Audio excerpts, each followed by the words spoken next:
tema difícil, que no es fácil acostumbrarse, pero es importante, hermanos. Vamos a hablar un poco filosóficamente. Usted sabe que todos buscamos o hacemos la filosofía, todo el tiempo. Todos hacemos la parte filosófica. Y el fin de la filosofía es buscar la verdad. Por eso hay un montón de interrogantes y respuestas que nos andamos buscando. Eso lo hace todo el mundo. Entonces vamos a hablar de la identidad del ente en el ser de Cristo. Suena un poco difícil el tema, le diré por qué. Pero vamos a desarrollarlo, ¿verdad? Para eso vamos a orar, vamos a pedirle a Dios que Él nos ponga la sabiduría, que Él nos diga qué hacer. En el nombre de Jesús, Padre, te pedimos la sabiduría para poder entenderte, conocerte, entendernos, conocernos, conocer tu verdad, tu palabra, y que esa palabra en nuestra vida tú la puedas poner por obra. Amén. Y que nosotros podamos deliberar después de razonar cualquier tema, cualquier circunstancia en la vida, que la doctrina sea central en nosotros. En el nombre de Jesús, amén. Vamos a leer Colosenses 3, 10 al 11, en el nombre del Padre, del Hijo y del Espíritu Santo. Dice así: y revestido del nuevo, el cual conforme a la imagen del que lo creó, se va renovando hasta el conocimiento pleno, donde no hay griego ni judío, circuncisión ni incircuncisión, bárbaro ni escita, siervo ni libre, sino que Cristo es el todo y está en todos. Aquí está hablando de la iglesia universal. La iglesia universal, la iglesia católica, es la iglesia de Cristo. Cristo está en toda su iglesia. Se compone de todos los escogidos, santos, de todos los tiempos, en todos los sitios del mundo, los que han sido, los que vivieron, los que son y los que van a nacer y que van a vivir, que Dios sabe quiénes son, ¿verdad? No se compone por, ¿cómo se llama esa palabra? Como que si yo para que tenga solamente una organización, eso no me hace parte del cuerpo de Cristo. Amén. Amén. Entonces, pero se compone de todas las personas que son verdaderos creyentes.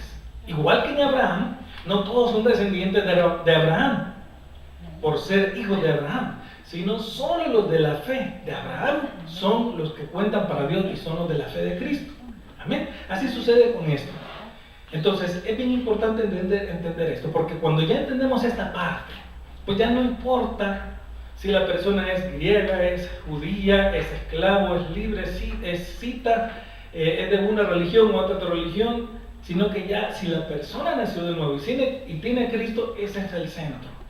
Nosotros por ahí nos guiamos, porque es un solo conocimiento, no hay discrepancias. Si la persona tenía alguna duda en algo, todos venimos a hacer con una sola mentalidad, y es la mente de Cristo. Amén. Amén.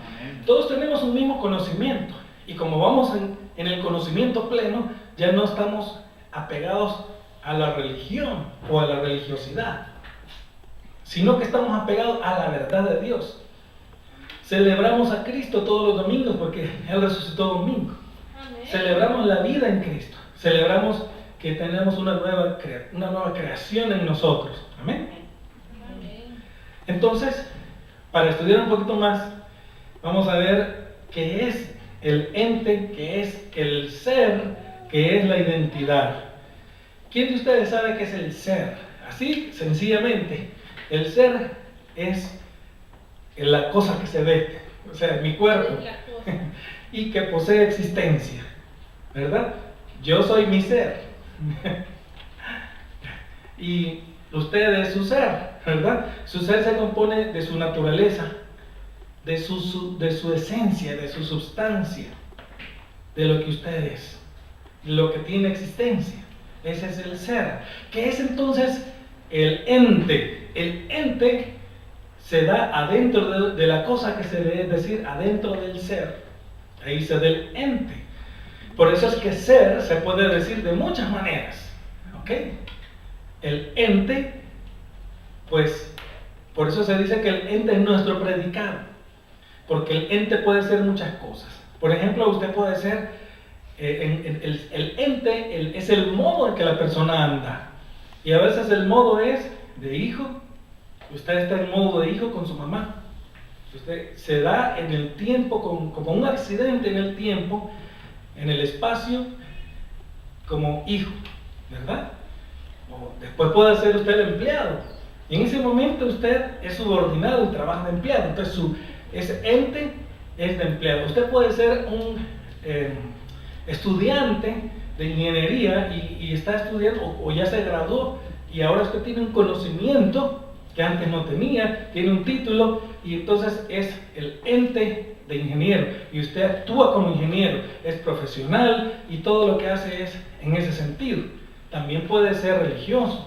Son muchas cosas el ente. Amén.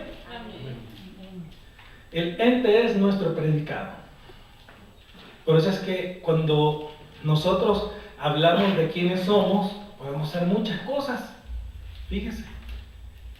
Ahora, si hablamos de la identidad son los rasgos físicos suyos y son las cosas que lo definen, las cosas que le gustan, como por ejemplo la religión, la política, lo que a usted lo identifica. Amén. Es bien parecido al ente. Es como lo llamaríamos de afuera. Es que ahora ella es la doctora que le gusta atender a los pacientes, tiene la identidad de doctora y siempre estamos diciendo el ente de ella. Dice que le explico esto para que no me vaya a malentender lo que va a seguir adelante, ¿verdad? Entonces, hermanos,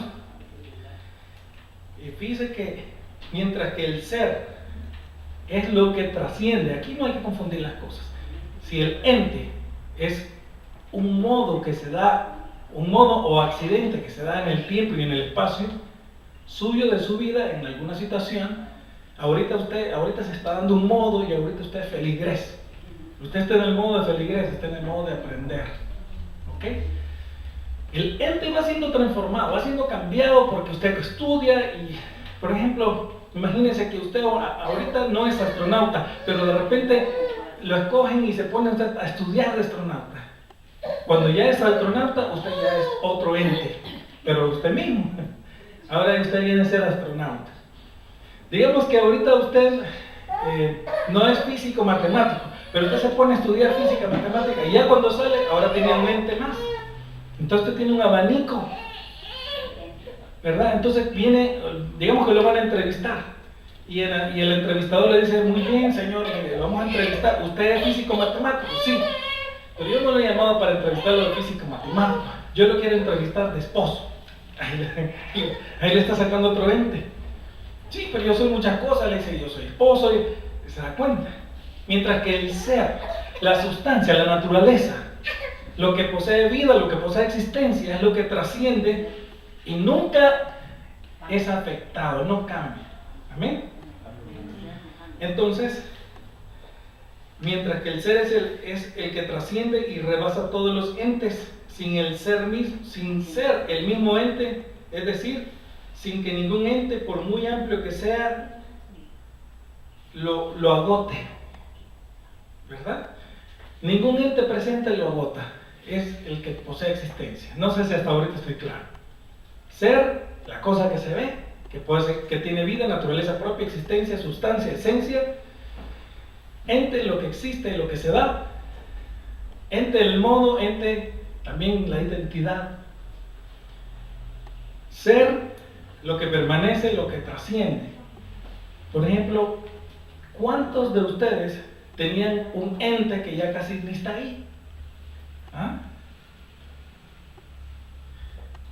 Yo sé de algunos, por ejemplo, yo soy nieto de mi abuela y cuando yo iba con ella yo hacía el ente de nieto y me comportaba como un nieto, pero ella murió. Entonces pregúntame si hoy hago ese ente. No, yo creo que ya no lo hago. ¿No tienes ningún abuelito vivo? No, ya no tengo ningún abuelito vivo. Abuelito. ¿Qué otro ente usted ya no hace? Ok. Bueno. Si ya no tiene esposo, ya no puede ser ente de esposo. Está en ente de soltero. No, en ente de, pues, claro. En modo de soltero y buscando. Está en ente de novio y mente de novio. Ente de novio. O sea, novio. Muy bien, entonces la identidad es el conjunto de rasgos y características que posee una persona y que permiten distinguirla de otras en conjuntos, ¿verdad?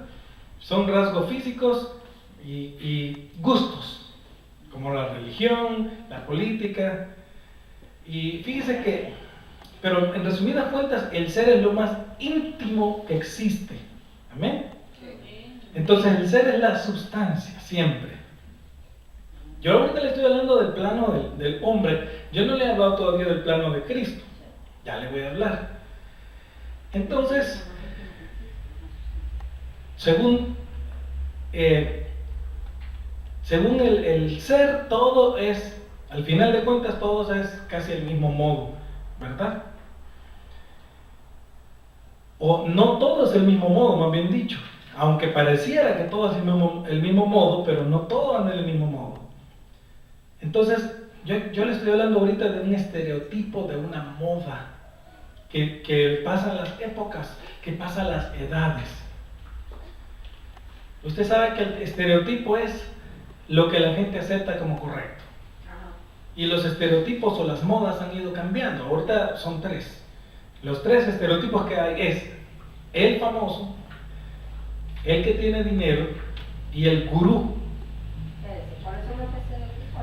El famoso, el adinerado y el gurú, que tiene mucho estudio y conocimiento. Esos son los 3 estereotipos que la gente respeta mucho. Vaya a ver usted en México el nuevo estereotipo de los niños con los narcocorridos. Ellos quieren ser unos grandes narcos y entrevistan en un programa de televisión a los niños. ¿Y usted qué quisiera hacer cuando sea grande? Yo quiero ser un gran narco y tener mucho dinero. El niño ya aceptó ese otro estereotipo. ¿Cuál es el estereotipo que el niño aceptó? ¿Será el de narco o será el del famoso o adinerado? ¿Verdad que es el del poderoso, adinerado? Que tiene dinero, tiene el poder. Quiere ser alguien. Él cree que eso es lo correcto. Fíjense bien. Entonces, esas son las modas. Ahora, antes, hablemos de los tiempos de Grecia, cuando empezaron las Olimpiadas. ¿Cuál era el estereotipo? ¿Cuál era el estereotipo? ¿No sería el que era el atleta? El que se esforzaba y no le pagaban nada. Solo porque ganaba le ponían una corona. Y eso era lo que era famoso. Ese era ser alguien, ¿verdad? Entonces vemos que en diferentes tiempos, épocas, edades, se da este accidente. Suceden estas cosas. Pasa que el estereotipo aceptado por todas las personas como correcto a seguir es uno u otro. ¿Amén? Ok. Entonces ya definimos qué es lo que es estereotipo, ¿verdad? Entonces, hermanos, si vamos a hablar nosotros ya de Cristo, si hablamos de lo de la religión, ¿por qué le hablo de esto? Porque yo vi un programa del Islam hace poco y me quedé sorprendido cómo piensan ellos. Piensan mucho como yo pensaba. Me quedé sorprendido porque dije, Dios mío, o sea, que a mí me criaron con esa misma cultura. Sí, yo no fui criado en el Islam, pero quiero decirle que fui educado igual que ellos, idéntico. ¿Ok? Entonces fíjense que la religión es necesaria. No quiero decir que es mala. La religión y la espiritualidad tienen que ir agarradas de la mano como dos niñas gemelas. Aquí hay dos gemelas. Tienen que ir agarradas de la mano. Nunca es bueno que solo vaya la religión y nunca es bueno que solo vaya la espiritualidad. Mucha gente dice, mire, yo soy religioso, a mí no me hables de esas otras cosas, que yo con cumplir ya estuvo. Otra gente dice, mire, yo soy espiritual, oro en mi casa, yo no necesito congregarme ni ser religioso fanático como ustedes. Eso no está correcto, ninguna de las dos posturas. Lo que está bien correcto es ir de la mano las dos cosas a la vez. ¿Estoy en acierto o no? ¿Verdad? Amén. Amén. Entonces, el problema es cuando solo se va por una área. Por ejemplo, cuando la persona solo se va por la religión, se ha creado un estereotipo. Y el estereotipo es lo que se sigue. Y ahí es donde viene lo peligroso. Porque el estereotipo de la religión lo dictan ciertas doctrinas. Y ahí es donde viene lo peligroso. Le digo porque vi el video de un cristiano que era musulmán, o sea, me habían dicho, un musulmán que era musulmán y se convirtió en cristianismo. Y él empieza a explicar cómo él era de celoso. Y él dice que, por ejemplo, el peor pecado que para el Islam sucede es dudar de Dios. Ese es el peor pecado que puede existir para ellos. A ellos les enseñan a obligar a que otros crean de la misma manera. Pues son muy celosos con su religión. Él dice que hacía muchas cosas, él mató gente, dice, buscando ese celo. No le recuerda a Pablo, no le recuerda a los fariseos, pues vienen siendo lo mismo. ¿Ok? No solo porque digamos Islam, ya esa palabra, ya le temblamos, no. Porque en el otro tiempo, en la otra época, ser fariseo era lo mismo. O aquí, ser una persona que solo se anda en el modo de la religión es lo mismo. ¿Ok? Pero fíjese cómo es aceptado esta religión. Es la religión de mayor crecimiento en el mundo. Solo el año pasado, 1,5 millones de latinos se volvieron islámicos. En Europa, 6 millones. ¿Sí? Entonces, pero ¿por qué? ¿Qué está pasando? ¿Qué es lo que sucede?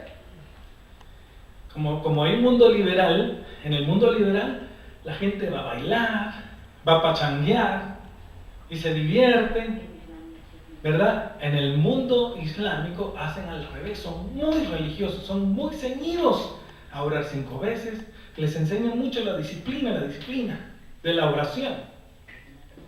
El problema es que cuando la persona no entiende todas las cosas, ahí es donde se puede confundir. Porque quiero decirle que enseñan cosas muy buenas y muy bonitas. De verdad. ¿Sabe cómo las resumo yo? Como oí que lo dijo una psicóloga. Ella dijo, ellos enseñan valores humanísticos. De eso se trata todo, de enseñar valores humanísticos. Y estuve viendo yo los testimonios de personas que dicen, pues yo antes no tenía una relación con la naturaleza, pero ahora sí, yo no la destruyo, yo soy uno solo con ella, decía un español. Pongo a otra persona que decía, yo cuido la naturaleza, yo cuido las plantas, yo cuido mi cuerpo, yo antes iba a la discoteca, ya no voy, he hecho un cambio radical. Parece bueno, ¿verdad? Yo te ofendí a mi mamá, o sea, parece hasta cierto punto casi como cristianos, casi como cristianos, que cuando un cristiano se convierte, dicen, mire, yo antes hacía esto, hacía el otro, pero ya no lo hago, porque ya no me deja el Señor. En el caso del cristiano nacido de nuevo, es porque el Espíritu Santo le cambió toda la naturaleza y se la predeterminó hacia el bien. En el caso de la religión, solo la religión sin Cristo, es que le enseñan a hacer de un modo específico. Y ahí es donde viene el modo o el ente en el ser de la religión. O en el ser. Entonces, es donde viene lo peligroso. Por ejemplo, me dice otra persona, yo he vuelto al Islam. Aquí durante 800 años reinó en España el Islam, con los moros, fuimos invadidos, he vuelto a mis raíces. Ya no soy católico, dice, pero a la Virgencita la tengo ahí siempre. Y yo me puse a pensar, ¿y por qué? Dije yo. Y de repente, ¡pling! Ahí me di cuenta. ¿Saben quién es la Trinidad en el Islam? ¿De qué se compone? De Alá, la Virgen María y Jesús. Y el profeta es Mahoma, ¿verdad? Entonces, no hay ningún cambio, ¿verdad? No molestamos a nadie. Para el católico romano, la Virgen es casi como Dios. Es casi, es como... Es más que Dios. O sea, la ponen en un lugar como que si fuera Dios, es lo que quiero decir. Pues en el Islam tiene el mismo lugar. ¿Ok? Solo que cuando uno va a ver el libro, que yo lo respeto a ellos, no estoy hablando mal de eso, simplemente estoy diciendo las incongruencias que no sé por qué no se dan cuenta. Por ejemplo, usted va a leer que confunden las épocas. Dicen que hay una parte que los samaritanos le hicieron, creo que la guerra a Moisés, o alguien ahí, o sea, estamos hablando de diferentes épocas. A Jesús lo engendró lo voy a decir en latín, no, por el falo divino, ¿verdad? No fue concebido por obra y gracia del Espíritu Santo, no. Un hombre tuvo que haber penetrado, ¿verdad? Y si no, no pudo haber sido. Y hay cantos que dicen, concebido por el falo humano, ahí está hablando no divino, ni siquiera divino, ¿verdad? Entonces no creen en eso. Y así un montón de cosas, muchas cosas. Confunden a Abraham, los tiempos de Abraham, un montón de cosas que confunden. Por ejemplo, el sacrificio, el que iban a sacrificar no fue Isaac, sino era Ismael. Y un montón de cosas que yo les puedo explicar. Entonces, pero como ese no es el todo del asunto, sino que el todo son, venga, aquí tengo valores humanísticos, usted va a aprender a ser mejor persona. ¿Quién no quiere ser mejor persona? ¿Verdad que sí? Todos queremos ser mejores personas. Desde ese punto de vista está muy bueno. Qué bueno que la gente ya no haga el mal, qué bueno que cumplan los 10 mandamientos. Acuérdense que fue escrito por Mahoma 600 y pico años después de Cristo, ¿verdad? Mahoma era un señor que estaba casado con una, creo que mercadera, y por ahí pasaban la caravana de mercadería que ellos tenían, y entonces él oía de muchas cosas. Él escuchaba, entonces él escribía, ¿verdad? Y hay muchas historias que hablan acerca de él, porque escribía. En unas cosas decía que lo poseía algo y que empezaba como un trance y empezaba a escribir. Entonces, pero ¿por qué entonces llega al extremo? Entonces, si usted va a ver los soldados uniformados que ahorita están peleando la guerra allá en Irak y en Siria, que son los de ISIS, o el Frente de Liberación creo que de Siria, si usted va a ver, tiene un uniforme de soldado, pero la insignia, en vez de ser de un soldado, es la insignia del Islam, ¿verdad? Entonces, ¿qué están peleando? Una religión. El Estado Islámico, no, están peleando una religión. ¿Amén? Porque si no, no tuvieran el símbolo aquí. Ahora, ¿qué dice un analista famoso de CNN? No, ya lo hicieron los cristianos. Yo, momento. ¿Cuándo lo hicieron los cristianos? En las cruzadas, momento, eran los católicos romanos. Ya lo están confundiendo. Sí, no eran los cristianos. Eso fue mandado por los papas, ¿no? ¿Verdad? Entonces, pero sí lo hicieron y mataron a miles de personas. Ahora les toca a ellos, dice. Ahora les toca a ellos matar a los cristianos. Como que si fuera lo mismo. Entonces, pero ellos sí están matando a cristianos, lo están colgando. Sí. Vi el video de un muchacho que le pega una bala como por acá, un soldado de Siria, y el muchacho empieza a agonizar y ahí se muere un ratito. Entonces le saca lo que tienen en la cartera. Tenía un crucifijo, era cristiano. Tenía una cruz. Él creía en Cristo. Entonces la guerra que está ahorita es una guerra de fe. El presidente Bashar al-Assad, que es el de Siria, es cristiano.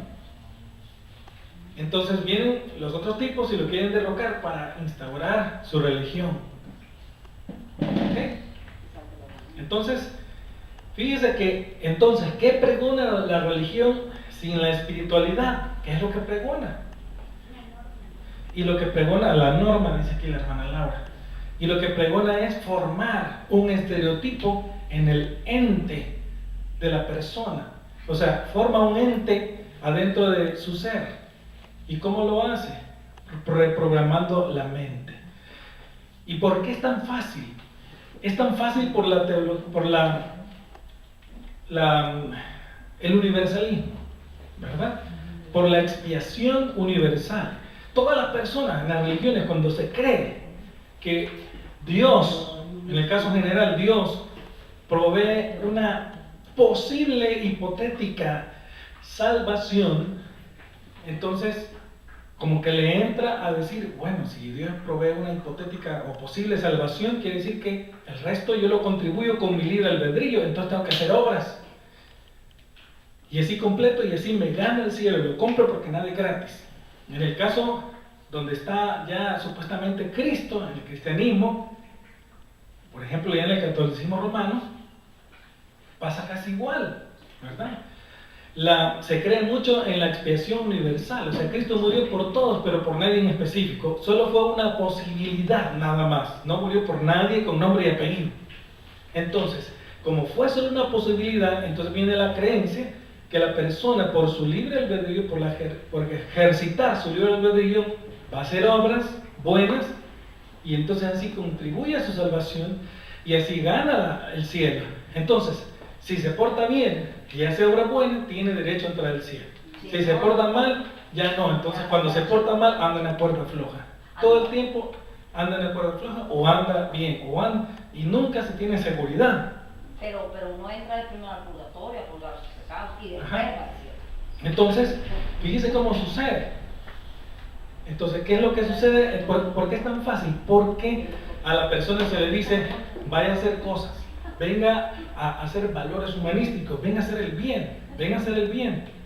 Pero dentro de eso de hacer el bien, se va transformando el modo o el ente y se vuelve fanático, porque como en la religión se tiene que adorar a un Dios o se tiene que agradar a un Dios que nunca está agradado, y eso es lo que decía el testimonio del antiguo islámico. Decía, yo oraba 3 veces, es lo que nos enseñan, pero después yo oraba 5 veces y después oraba mis otras oraciones. Yo nunca lo podía agradar. Todo el tiempo yo estaba tratando de agradar a ese Dios, a mi Dios, al que me había formado en mi mente, al que me habían enseñado. Pero yo seguía el mal, yo mataba gente. Y un día lo agarran en Indonesia y lo meten a la cárcel. Y ahí en la cárcel estuvo 2 años. Y él oraba más. Y llegaba la gente y él enseñaba la religión a la gente. Y un día dice que le dijo, dudó de Dios. Y cuando él dudó, quizás dijo, no es como me lo han enseñado. Tal vez porque le enseñan que Dios, imposible que Dios venga a visitar a un mortal. No puede suceder. Y en esa situación, él estaba un día orando, dice, cuando sintió que llegó una persona divina a su celda, y sintió que llega y empieza a tocarlo y él empieza a llorar y le habla y dice, yo soy Jesús de Nazaret, a quien tú no quieres. ¿Cómo? ¿Pero cómo puede ser? Yo soy Jesús de Nazaret, yo di mi vida por mis hijos. Y él lloraba, perdóname, te pido perdón. Y él sintió que dice que le quitaron un gran peso de encima, sintió que le perdonaron y fue algo tan maravilloso. Terminó la situación y él se empezó a preguntar, ¿cómo Dios no se me vino a aparecer aquí? ¿Cómo es que se me vino a aparecer si no se puede aparecer? Y empezó a dudar y otra vez se le vuelve a presentar el Señor. Era una presencia que inundaba la celda. Y le habla Cristo otra vez. Y él en ese momento pues ya había nacido de nuevo, ¿verdad? El Señor lo transforma y él empieza a creer en Cristo y empieza a dar cuenta de la diferencia en que él ya no tenía que agradarlo. Y fíjese que esa es la diferencia entre el ente de la religión que le forman a la persona, en que tiene que estar agradando a un Dios que nunca se puede agradar. Y tiene que ser más obras, y tiene que ser obras, porque esa es la forma en ejercitar el libre albedrío. Ahí está el engaño, ahí está la trampa. Cuando se entiende la expiación limitada, que es la que habla la Biblia, entonces Cristo murió literalmente, eficazmente, por personas que Dios le dio, por su pueblo, por sus ovejas, con nombre y apellido. El Padre se las regaló, el Padre las escogió en la eternidad, dice la Biblia, y las conoció, y les amó, y les entregó la gracia, y el Padre eran ovejas. Por ser ovejas, entonces hubo fe, hubo arrepentimiento por nacimiento nuevo. Y no puede haber una cabra que sea oveja, no puede haber una oveja que sea cabra. O se es cabro o se es oveja, pero no se puede pasar de un lugar a otro. Entonces cuando Cristo entra en la persona, entonces cambia. Ya no se trata de mi ser, ni de la religión que me hace ser. Ahora entonces ya se trata, ya no vivo yo, dice la Biblia, sino Cristo vive en mí. Y lo que ahora vivo, lo vivo por la vida de aquel que murió por mí. Veamos lo mejor. Gálatas 2:20. Dice, con Cristo estoy juntamente crucificado. Ya no vivo yo, mas vive Cristo en mí. y lo que ahora vivo en la carne, lo vivo en la fe del Hijo de Dios, el cual me amó y se entregó por mí. Esto es lo que no pueden entender los judíos. Porque en la religión se trata de agradar solo al rey, solo al Padre. Llega un pastor y le pregunta a un rabino judío en Israel, le pregunta, ¿por qué usted no cree en Cristo? Y él le dice, te voy a contar una historia. Había una vez un rey, y el rey tenía un hijo, y el rey manda al hijo a un lugar, y todos creyeron en el hijo y se olvidaron del rey. ¿Eso es correcto? Cuando el rey es el rey, no es correcto. Solo tenés que creer en el rey. El rey es suficiente, el rey lo es todo. Y el otro era alguien que vino a tratar de enseñarle a los antiguos, a los sabios, como que si él era un bicho, le viene a enseñar a los señores, al maestro, el sumo sacerdote. No puede ser. Además, dice Malaquías que cuando viniera el Mesías iba a poner paz. ¿Trajo la paz Jesús? No, entonces no es. Ahora, dime a mí, te voy a demostrar que yo soy el Mesías también. Pregúntame algo difícil. Le dice al pastor, destruye ese templo y lo vuelves a construir en 3 días. Ok, lo haré la próxima vez que venga, en mi segunda venida. Ya te demostré que soy el Mesías, le dice. ¿Se da cuenta por qué no cree en la religión? Porque la religión quiere adorar a un Dios excluyendo al Hijo, cuando el Hijo le entregó todo. Fíjese qué tremendo. Entonces, como la religión tiene que agradar a Dios por las obras, por la doctrina central que se cree, que la expiación es universal. Entonces yo le ayudo con mi libre albedrío todo el tiempo. Y todo el tiempo tengo que estar haciendo eso. Me pasaba a mí, sabía que a mí me crearon bien parecido en disciplina del Islam. Un hombre de oración, si una vez me acuerdo que vine 40 días, porque tenía que agradar a Dios, ya siendo cristiano, ya pastoreando. Y no fue suficiente, al ratito, ¡pum!, me metí 20 días más, porque yo tenía que agradar a Dios. Porque ese es el ente, ese es el estereotipo que se hace. Te enseñan a que tienes que agradar al Dios insatisfecho, insaciable. Fíjate bien, ese es peligroso, hermano. Entonces, eso viene siendo lo mismo que fariseísmo. La persona se engaña pensando que sus buenas obras o valores humanísticos son su medio de justificación para llegar a Dios. Amén. Entonces, cualquier obra que haga para agradar a su Dios imaginario estará bien, inclusive matar. Por eso los fariseos mataban, por eso los islámicos matan. Y vaya a ver usted, los niños les enseñan que hay que matar. Usted vea los videos, desde chiquitos les enseñan. Usted ve los programas que están en contra de Israel y las niñas ya dicen a matar a los judíos, a matar a los infieles. Eso lo tienen ahí, bien metido.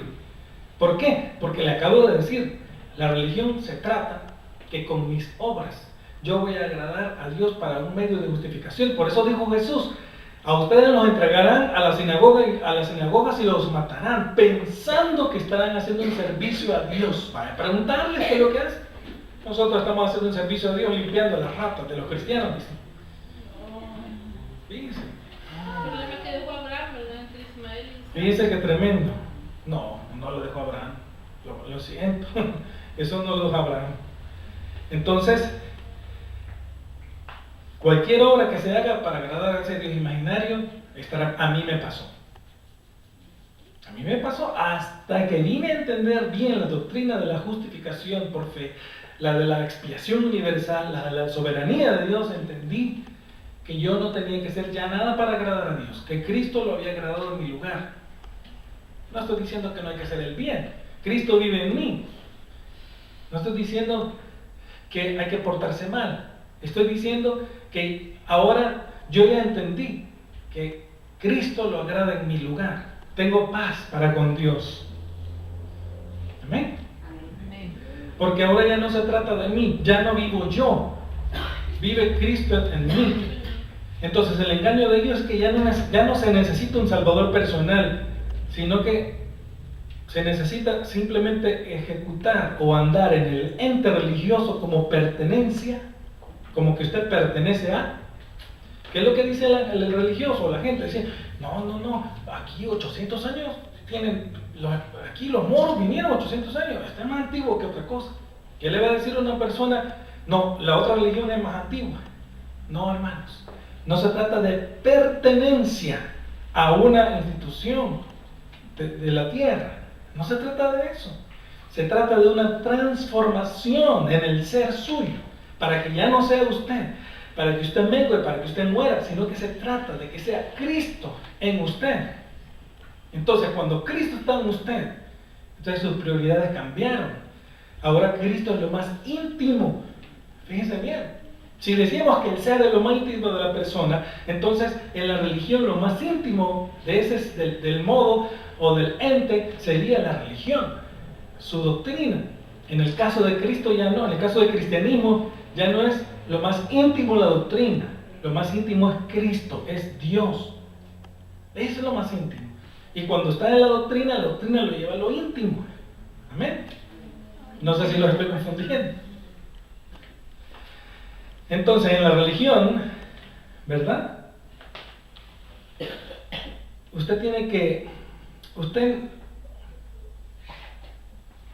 El ser se mantiene sin transformarse, el ente religioso es lo que predomina y la identidad lo caracteriza lo que usted hace. En el cristianismo es lo contrario.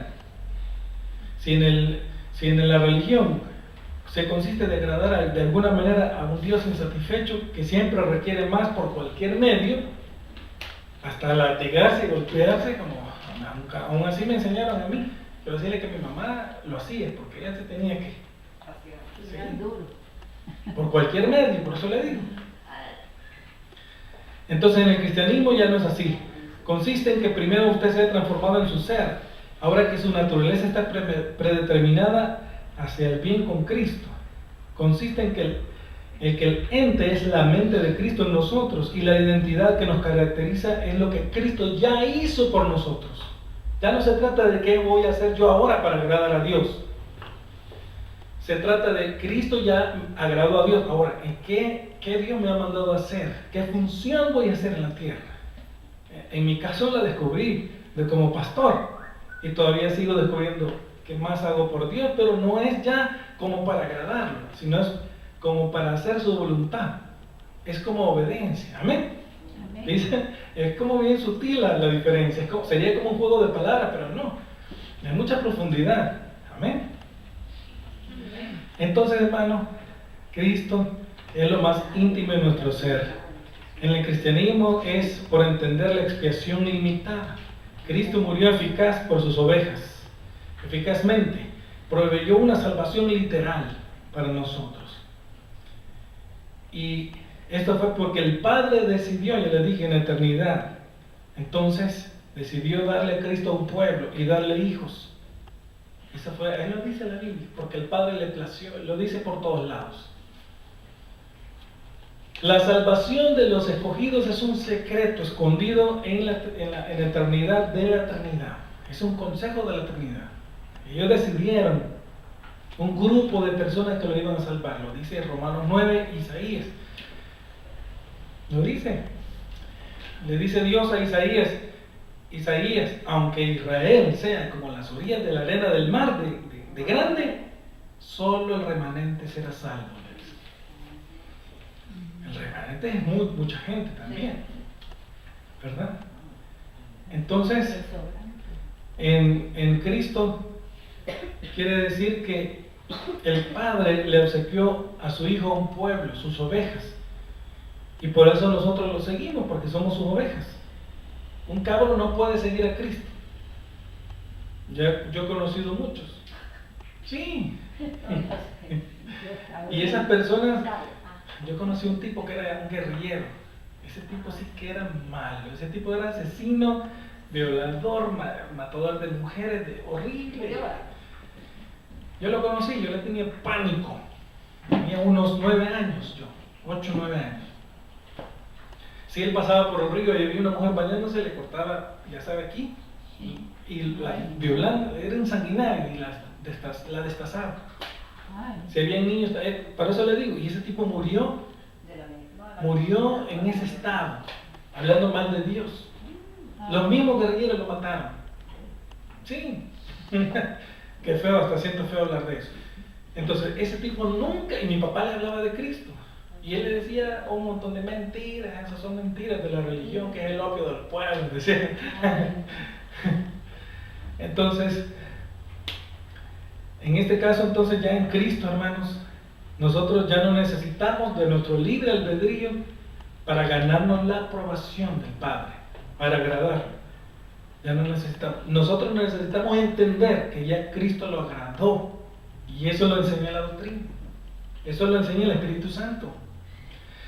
Cuando usted entiende que ya no tiene que estar agradando, ya no tiene que estar haciendo sacrificios, sino que Cristo hizo un solo sacrificio, de una vez y para siempre, y con ese único sacrificio nos hizo santos, justos y perfectos para el Padre para siempre, y que el Padre no acepta acusaciones del diablo para sus hijos, entonces usted tiene más tranquilidad, entonces usted disfruta la vida. ¿Sabe que yo antes oraba más? Hoy oro menos, pero tengo más cercanía con Dios.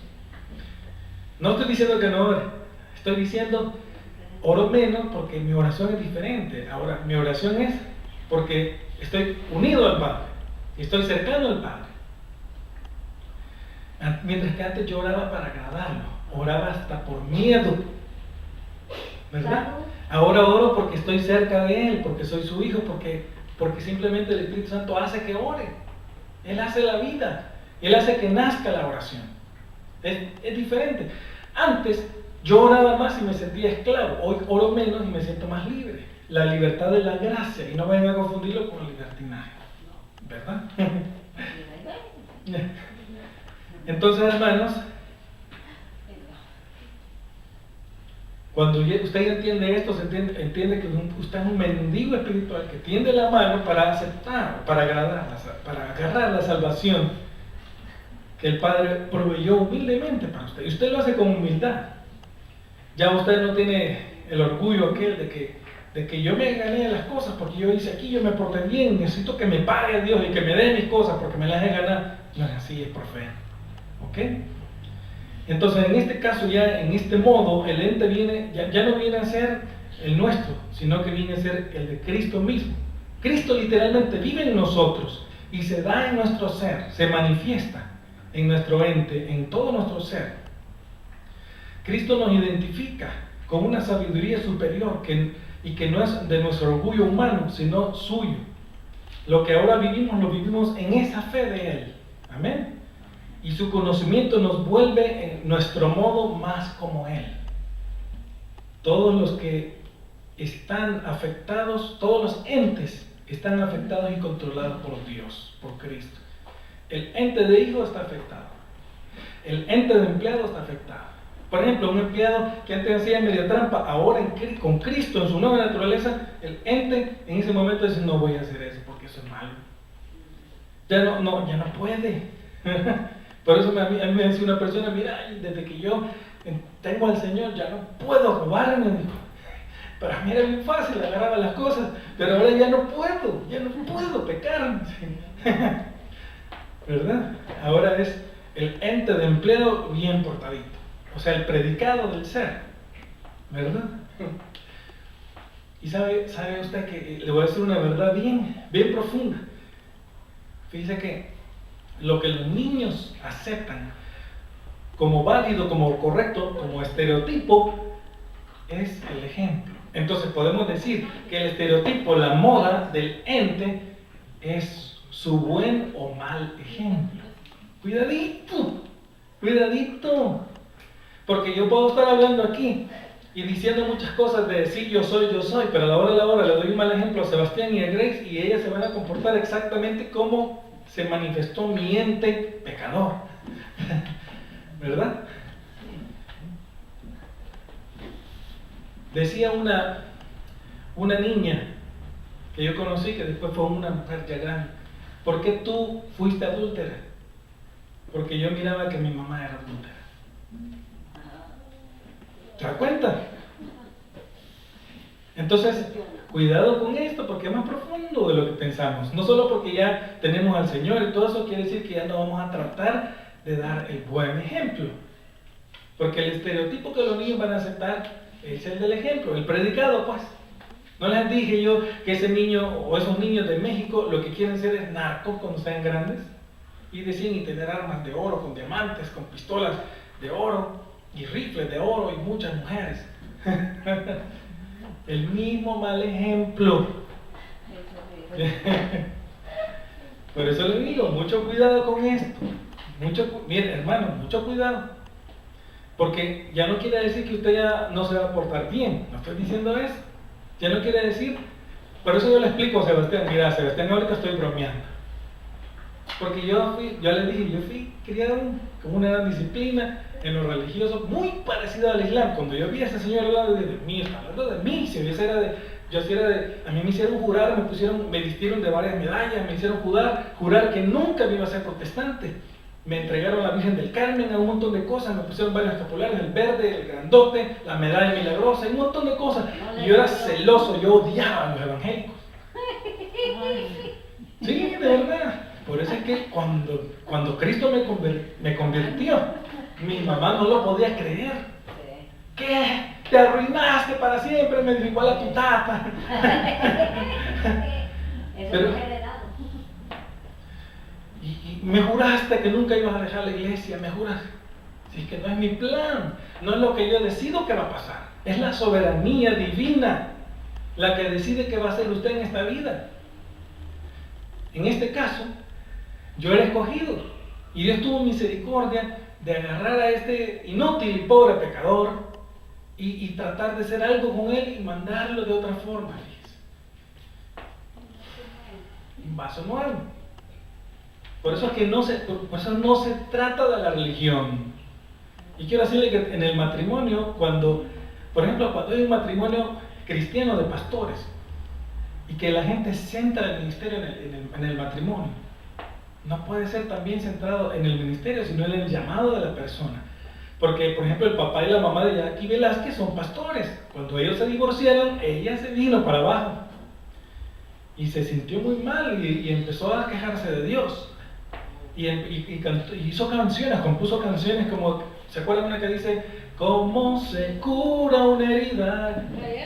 Cuando el perdonar es imposible. ¿Se acuerdan? Está hablando del dolor que le causó que el pastor, papá de ella, se divorciara de la mamá porque ya no se querían. No puede estar fundamentado el ministerio cristiano en un matrimonio. Tiene que estar fundamentado en Cristo. Claro, los nuevos estudios dicen que el temperamento o concienzudo son las personas aquellas que tienen conciencia de todo lo que está pasando. Dicen que tienen los más largos matrimonios. Dicen que esas personas son los que tienen los mejores trabajos, que tienen mejores amistades. Le voy a pasar el artículo porque es un nuevo descubrimiento. La persona concienzuda es más meticulosa con lo que hace. Tiene un montón de características. Por ejemplo, delibera o hace la deliberación, que quiere decir pensar bien lo que va a hacer. Y esto es lo que hacemos con Cristo. Cristo es concienzudo. Cristo nos va haciendo más concienzudo. Usted ahora tiene más conciencia de las cosas, de lo que está haciendo. Piensa mejor lo que va a hacer. Por eso dice la Biblia que los insensatos, en otras palabras, los tontos, son los que sufren el daño, mientras que los concienzudos ven el peligro, se apartan y no pasan y no lo sufren. ¿Ok? Entonces está viendo que nos conviene que Cristo se forme en nuestro ser. Usted está viendo que nos conviene que nosotros andemos en el modo de Cristo, que seamos deudores del Espíritu Santo, que lo más íntimo sea Cristo. Eso nos conviene. Y nos conviene llevar la disciplina de una religión a la mano. Porque sí, también oramos, tenemos disciplina. Ya le dije que no solo la espiritualidad, como una señora por acá. Yo no necesito de ninguna iglesia. Mentirosos, cuando me demuestren que son santos, sí. Yo no me las doy de santo, ni quiero pretender, ni le voy a demostrar nada a nadie. Pero ella quiere que le demuestre que alguien es perfecto y entonces sí va a ir a una iglesia. Nunca le va a pasar. Porque todo el mundo es pecador. Ella no necesita, ella se levanta a las 3 de la mañana, a orar, 4, y que tiene que orar, y ahí es suficiente, con eso tiene, no necesita ni leer la Biblia, dice. O sea, primero es su Dios, el que se forma en su mente, y de último es el Dios que dejó su palabra escrita en la Biblia, que dice cómo son las cosas. La regla de fe y conducta, ya voy terminando. Entonces, en este caso ya no se trata de que nosotros necesitemos agradar al Padre por nuestro libre albedrío o por nuestras obras, porque entendemos que Cristo ya lo agradó. A mí me costó entender eso. Pero un día entendí, Dios mío, Cristo ya pagó por su sangre, por su muerte, pagó realmente por mis pecados pasados, presentes y futuros. ¿Y yo qué estoy haciendo? Ayunando, aguantando hambre, dije. Aguantaba hambre, después más que comía y empecé a como engordar. Peligroso. Aguantando hambre lo que estoy, dije yo. Porque ni siquiera estaba ayunando como por amor a Dios, sino por ser religioso. Fíjese qué tremendo. Por eso dice Jesús que aquellos fariseos que buscaban un prosélito, después de encontrarlo y formarlo, lo hacían 2 veces más merecedores del infierno que ellos mismos. Porque la religión no necesita a Cristo, quiero que entienda eso. No lo pone como prioridad ni como en primer lugar, sino que la religión pregona su propio ente. Mire, que así como tienen que ser las cosas. Y en el pueblo evangélico hay un montón de religiosos. Un día me encontré un tipo que tiene una iglesia, creo que fue ayer o anteayer, y me dijo, mira, yo sí tengo 120 personas. Mientras que el otro pastor que tú conoces, me dijo, 4 pelones tiene, esa no es iglesia. O sea que el estereotipo de él es que con 4 pelones ya no es iglesia. ¿Quién dice? Eso no es iglesia. Yo, gran orgullo, dije yo, Señor, humilla a ese tipo, man. ¿Y cuál es el gran orgullo? Pues que nos creemos, que somos más que quién. ¿Verdad? Ese no fue el espíritu del apóstol Pablo, si él dijo que ninguno de vosotros tenga más alta estima de lo que debe de tener, que nadie se crea más de lo que se debe creer, sino que todo sea Cristo y Cristo sea el todo. Ya no es que yo soy mejor que tú, Cristo es, y lo que nos une es el amor a Cristo. Amén. Amén. Gloria a Dios. Entonces, hermanos, qué precioso, porque entendimos que ya fuimos aceptados por el Padre, fuimos justificados y que estamos en comunión con Dios. Amén. Amén. Y como les dije, todo nuestro ser, alma, cuerpo y espíritu está en paz con Dios. Y hacemos la deliberación. Esa palabra tiene que aprenderse. Deliberación. Sí, mire la palabra deliberación. Razonar. Que quiere decir desambiguar y contextualizar. Eso lo tiene que aprender. Porque cuando usted se va haciendo más concienzudo, porque Cristo le va dando sabiduría, primero usted razona. Ve una cosa y razona y dice, esto está ambiguo, quita lo ambiguo y lo contextualiza nuevamente en donde debe de estar. Y entonces ya delibera y dice, voy a tomar una decisión. Ya no es el arrebato, pues, ya no es que el berrinche, no. Ya no funciona así, porque entre más Cristo toma el control de su vida, de su mente, entonces usted ahora puede deliberar, puede tener control, dominio propio. Entonces usted dice, necesito yo buscar un trabajo, necesito yo hacer esto concienzudamente. Por eso es que le estoy diciendo, por eso es que le digo, ahora la identidad suya, sus gustos, la identidad de su ente, ahora es el ser de Jesucristo. Ya no celebra usted su religión ni su vida, hoy celebra que Cristo se manifiesta en su vida. Mire, perdone que me ponga de ejemplo, pero yo lloro cuando me doy cuenta, cuando Dios me pone algo que no es mío. Yo le digo, Señor, si yo era un bruto, si yo era un gran ignorante, un bueno para nada, y esto solo porque tú eres el grande, el chivo, el bonito. Cristo es el chulo. Cuidado, porque chulo quiere decir pimp allá en otros países.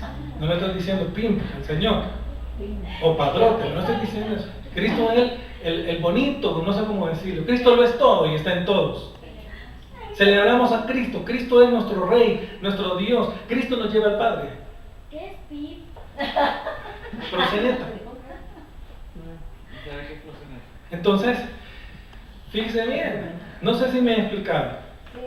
Entonces, ya la identidad del ente no está ni en usted, ni en la religión, ni en su profesión, sino que la identidad está en Cristo, que se manifieste.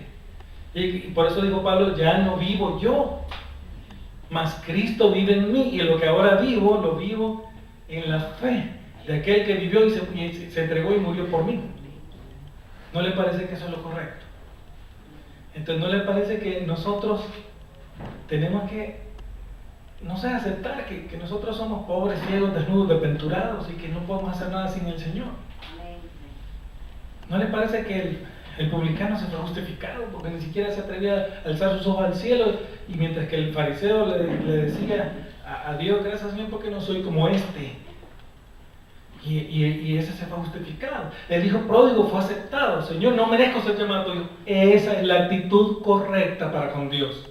Señor, soy indigno de ti. No merezco ser llamado tu hijo. Yo te defraudé. Yo pequé. Me fui a gastar mi dinero con prostitutas. Me fui a pecar. He deseado lo malo. Yo no soy digno de ti. ¿Y qué hizo el padre? Lo besó, le puso un anillo, le pone la capa, ¿cómo se llama? El vestido nuevo, le mata un cordero, le celebra una fiesta, y el otro celoso. Mire, pero era vestido de verdad, no era túnica. Era túnica, sí. Entonces, ¿cómo se llama eso? La gracia. Entonces, para terminar, en la religión está usted amarrado, atado. En Cristo usted tiene la libertad de la gracia. Eso es lo que me pasó a mí.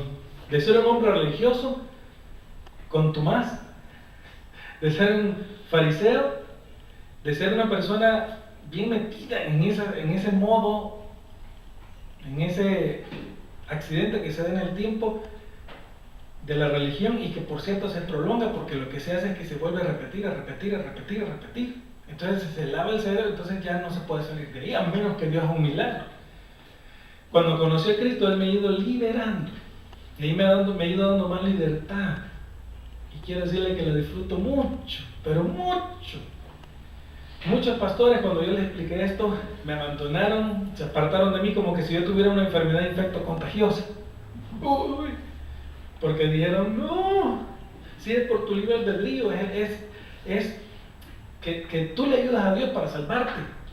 Si yo no estoy diciendo que ya no tengo que hacer el bien, estoy diciendo que eso es algo que uno entiende en el corazón, que Cristo lo hizo ya por mí, ¿verdad? Amén. Entonces ahora soy más libre, ahora usted va a ser más libre. Acepte en su vida, órale a Dios, más bien dicho, que Dios le ponga esa libertad, que no tiene que ser tan cuadrado, que tiene que ser más amoroso. Mire, que sea más comprensivo, que sea más tolerante, que dé el fruto del Espíritu Santo, que dé amor, que disfrute la vida. Amén. Vamos a orar. Gracias, Padre, por esta reunión, por tu presencia, por tu palabra. Gracias por lo que tú haces en nuestras vidas. Realmente nosotros queremos decirte que te amamos y que nos gozamos en ti. Y te queremos mucho. Y gracias, Padre, porque qué sorpresa, Señor, que hayamos sido escogidos y que tú no te hayas pensado en nosotros. Eso a mí me conmueve, me da seguridad.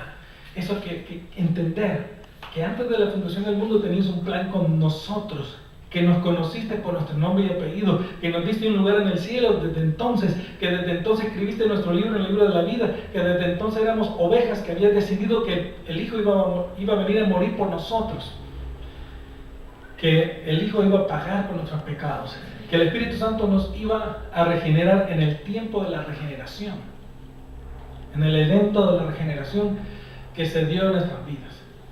¡Qué sorpresa, Señor! Y yo creía que yo tenía que ganarme el cielo. Y ahora entiendo que Cristo me lo ganó. Y ahora entiendo que Cristo me acercó a ti. Pero eso no quiere decir que nos vamos a descuidar. Pero sabemos que tú nos vas a preservar. Que tú, el que empezó la buena obra, la vas a terminar. Ayúdanos a estar unidos a ti. Ayúdanos a estar unidos a ti. Así como el pámpano no puede dar fruto si no está unido al árbol.